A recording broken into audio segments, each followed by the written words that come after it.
Brian Giles from Brian Giles MTG, and this is take number 4 of my 9th video in the Warhammer 40k Commander deck spoilers.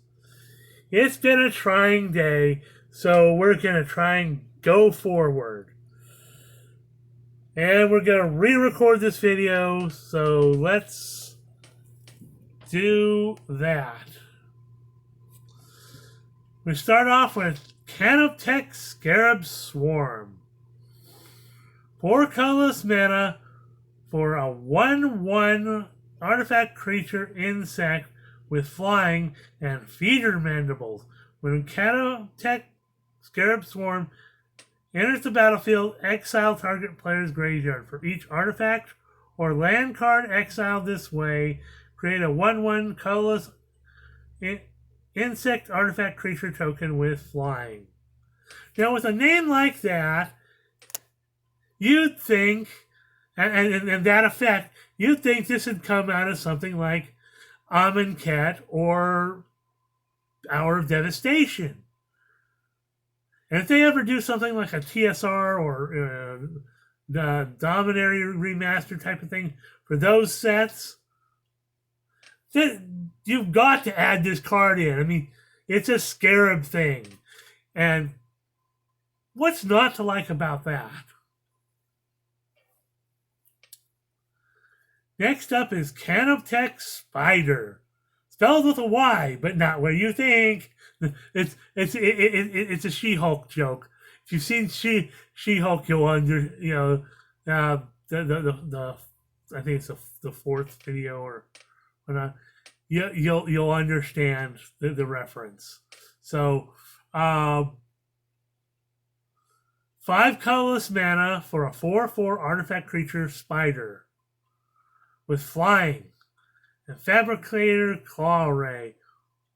Whenever another non-token artifact creature vehicle enters the battlefield under your control, draw a card. So card draw and a flying spider. That's different. So next up is Canoptech Tomb Sentinel. 4 colorless mana for a 4/3 artifact creature insect with vigilance. Has exile cannon. When Canoptech's Tomb Sentinel enters the battlefield from a graveyard, exile up to 1 target non-land permanent. And it's unearthed for 7. So if it comes back from the graveyard, you could exile a non-land permanent. Ooh-ha. Next up is Canoptech Wraith. 3 colorless mana for a 2/1 artifact creature Wraith. As Wraith form, Canoptech Wraith can't be blocked.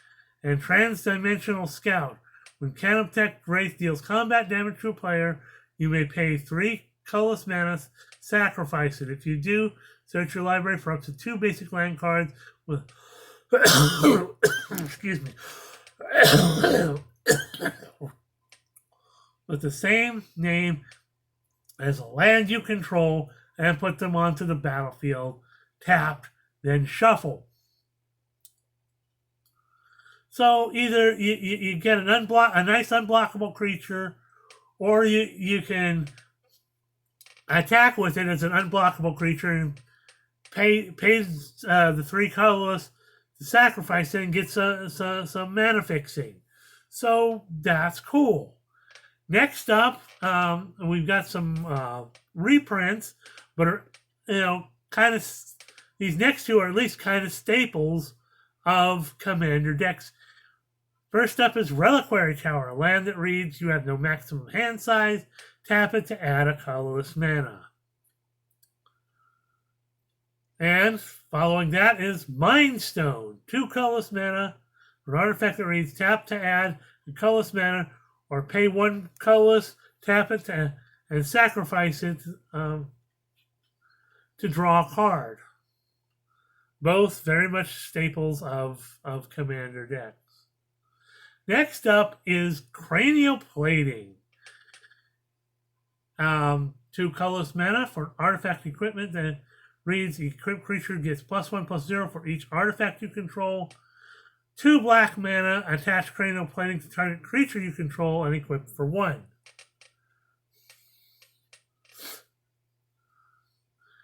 Now I'm not sure because I haven't seen this. I haven't seen this card before, but I think the original copy had something to do with the Phyrexian germ. But it does have that, that effect. You can pay 2 black and attach it to a creature, so you can do that at instant speed instead of for the equip cost, which you can only do at sorcery speed. So a useful thing, very on flavor, very on point with this deck. I like it. Next up is Defile. 1 black for an instant that reads, target creature gets -1/-1 till end of turn for each swamp you control. So nice cheap removal that gets better and better the more swamps you have. Next up, I think might be a reprint. Red Return is 2 black, 2 colors for a sorcerer that reads, turn target creature card from your graveyard to the battlefield, and it has a flashback, sacrifice 3 creatures. So you can bring some stuff back from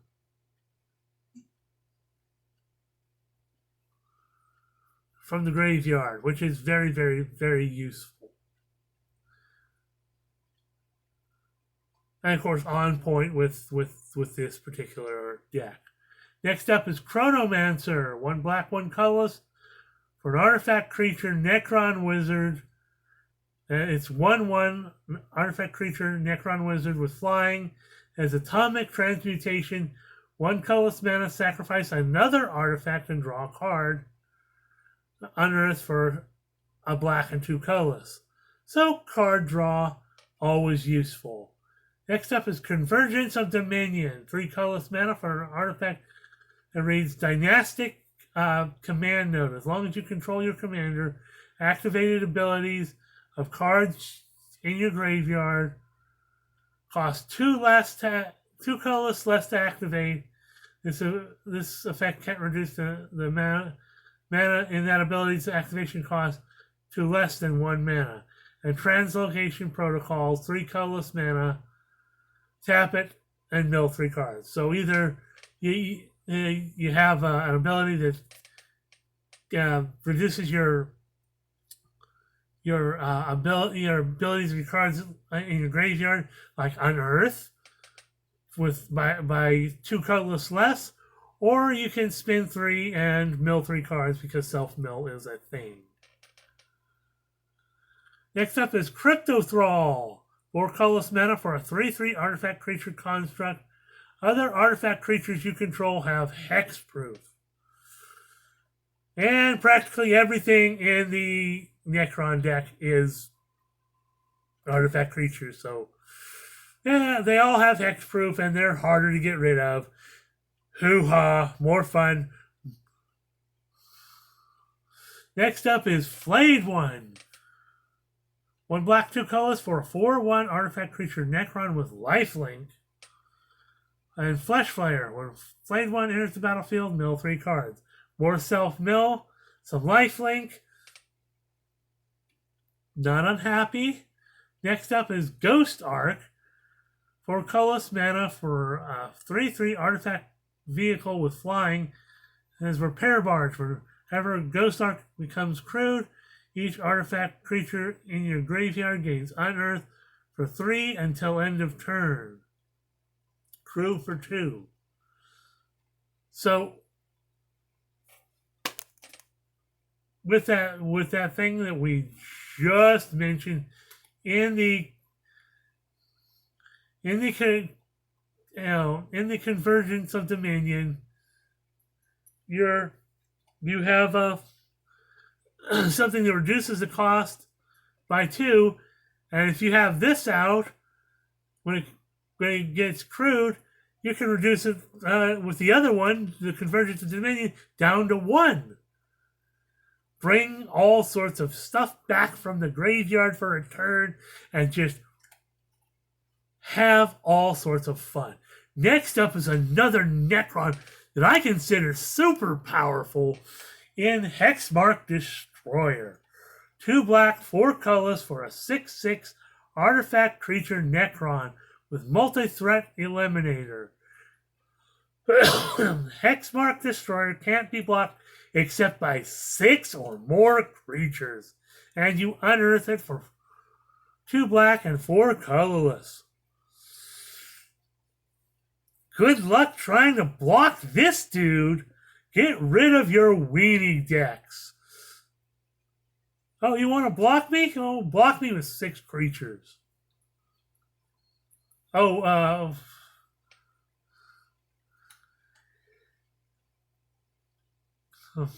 I'll just block it with 6 creatures. So like, or you take 6 damage. So that's just super powerful, I think. Next up is Locust Heavy Destroyer. 3 black mana and a colorless for a 3/2 artifact creature Necron with flying. That has in Mimic Exterminator. When Locust Heavy Destroyer enters the battlefield, each player sacrifices a creature and earns for 3 black and 5. Necron Deathmark. 2 black, 3 colorless for a 5/3 artifact creature Necron with flash. And Synaptic Disintegrator. When Necron Deathmark enters the battlefield, destroy up to 1 target creature and target player mills 3 cards. Oh, you're gonna try to attack me with your beefy creature? Well, I'm just gonna flash in my Deathmark and that creature's dead, and you mill 3 cards. Or you can mill 3 cards for yourself because it says any target player, which means you can target yourself, and because it's very on point with the Necron decks and self-mill. Next up is another beefy card in Necron Monolith.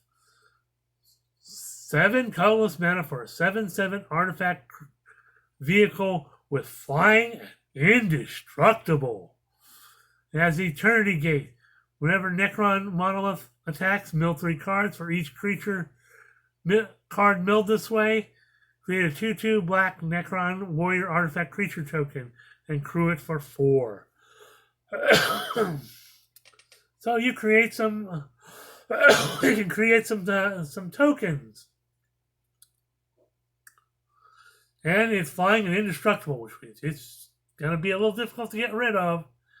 Next up is Necron Overlord. 2 black, 2 colorless for a 2/5 artifact creature Necron Noble. Has Relentless March. X colorless mana. Tap it and tap X. Untapped artifacts you control. Target opponent loses X life.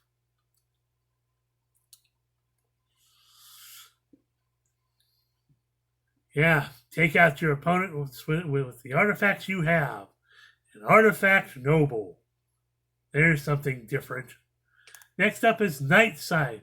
3 colorless mana for a 3/1 artifact vehicle with flying and invasion beams. When Nightside enters the battlefield, create a 2/2 black Necron Warrior artifact creature token that crews for 2. So basically it comes with its own pilot.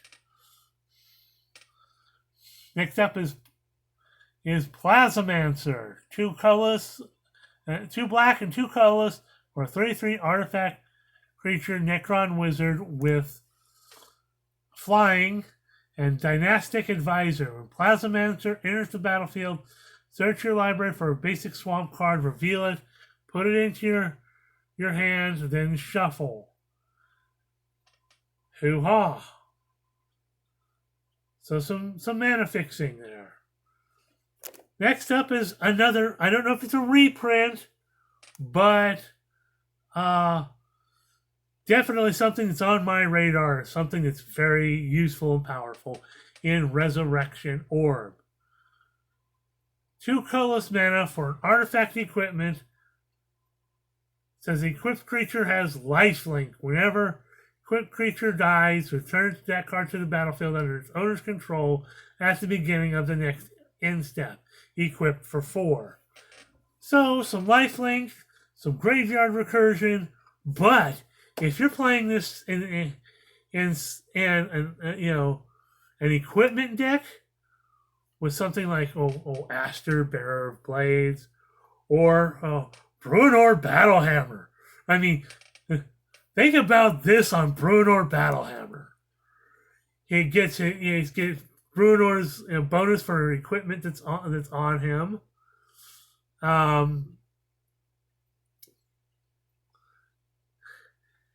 And you want to kill him off? I'll just bring him back. I'll just bring him back from the graveyard, and because of his ability of his 0 casting cost ability, I'll just put this back on him. Basically, infinite Brunor. That could get out of hand.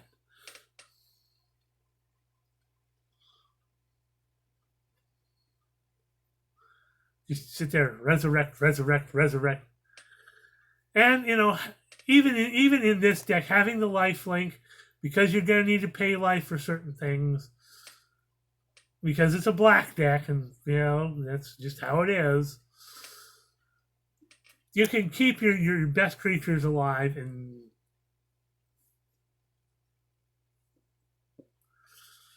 so, next up is Royal Warden. 2 black, 3 colorless for a 3/2 artifact creature Necron with Phalanx Commander. Royal Warden enters the battlefield. Create 2 tapped 2/2 Necron Warrior artifact creature tokens, and you can unearth them for a black and 3 colorless. So he comes in the battlefield with some buddies.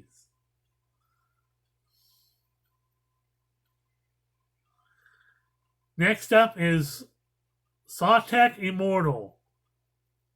1 black, 2 colorless for a 2/2 artifact creature Necron with Flash, has elite troops. Sawtek Immortal enters the battlefield with a +1/+1 counter on it for each creature that died this turn.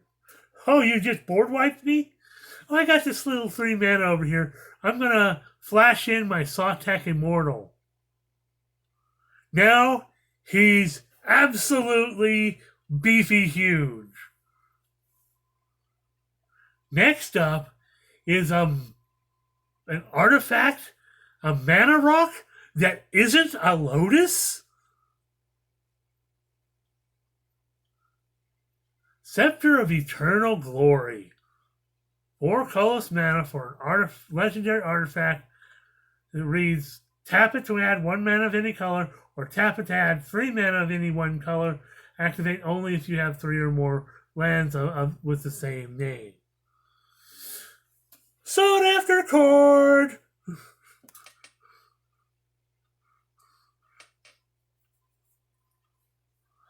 Next up is another super powerful card in Shard of the Void Dragon. 3 black, 4 colors for a 7/7 Satan with flying. It has Spear of the Void Dragon. Whenever Shard of the Void Dragon attacks, each opponent sacrifices a non-land permanent.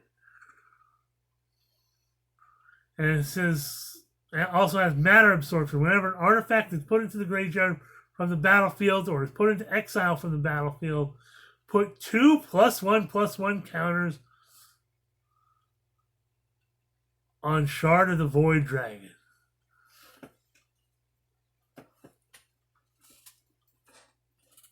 So this thing attacks. It's a non-land permanent. If that thing is an artifact, your opponent's sacrificing like one of their minor mana rocks. This thing becomes a 9/9 as it's attacking. This is definitely something you don't want to be sacrificing your artifacts to.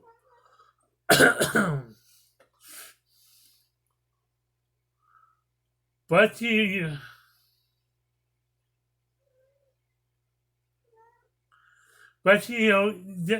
has a lot of self-sacrificing too because of black. So you can have all sorts of fun there.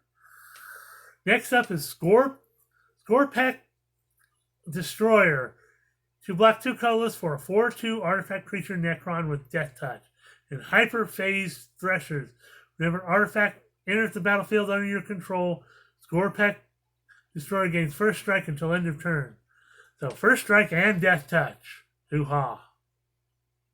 Next up is Scorpec Lord. 2 black, 2 colorless for a 3/2 artifact creature Necron Noble with Menace. And command protocols. Other artifact creatures you control get +1/+0 and have Menace, and he unearths for a black and 2 colorless. So practically everything in the Necron deck is artifact creatures. So they all get a +1/+0 and have Menace. That's going to be a little hard to block. Next up is Technomancer. And 2 black and 5 colorless. A beefy casting cost for a 5/1 artifact creature Necron Wizard. When Technomancer enters the battlefield, mill 3 cards, then return any number of artifact creature cards, total mana value 6 or less, from the graveyard to the battlefield. So bring some stuff back from the graveyard. And so, some more self-mill. So next up is War in the Heavens. War in Heaven reads 3 black, 3 colorless for Enchantment Saga. Chapter 1 reads, you draw 3 cards, you lose 3 life. Chapter 2 reads, you mill 3 cards. More card mill. And then Chapter 3 reads, choose up to 3 target creature cards with total mana value 8 or less from your graveyard. Return each of them to the battlefield with a Necrodermis counter on it. They're artifacts in addition to their other types. Next up is another, saying that's associated with the Necrons, and their name is Death.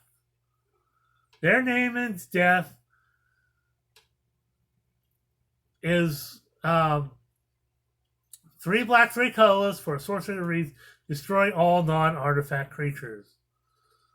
So most of your Necrons are artifact creatures, so it's like a nice board wipe. Next up is Tombblade. 4 black, 2 colorless, 2 black, 4 colorless for a 5/4 artifact creature Necron with flying. Whenever Tombblade deals combat damage to a player, that player loses life equal to the number of creatures they control unless they sacrifice a creature.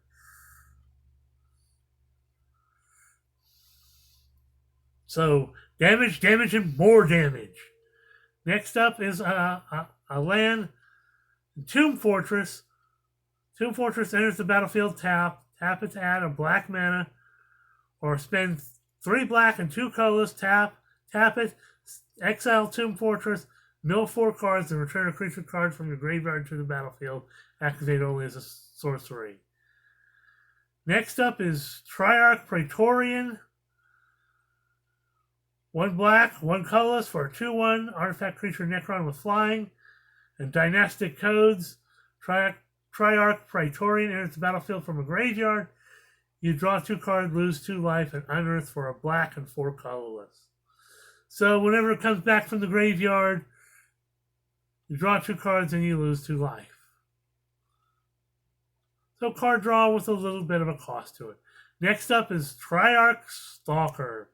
2 black, 3 colorless for a 4/5 artifact creature Necron with targeting relay. At the beginning of your combat, choose an opponent.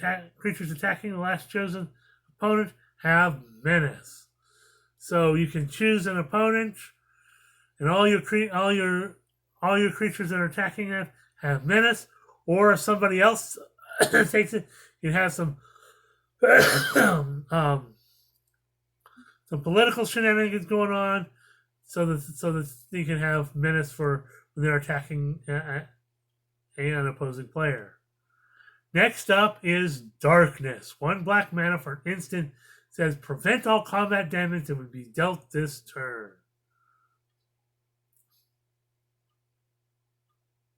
What? Damage prevention in black? That's different. And finally, we have Living Death. 2 black, 3 colorless for a sorcerer that reads, each player exiles all creature cards from the graveyard, then sacrifices all creatures they can control, then puts all cards exiled this way onto the battlefield. So basically exchange your living creatures for your dead ones. And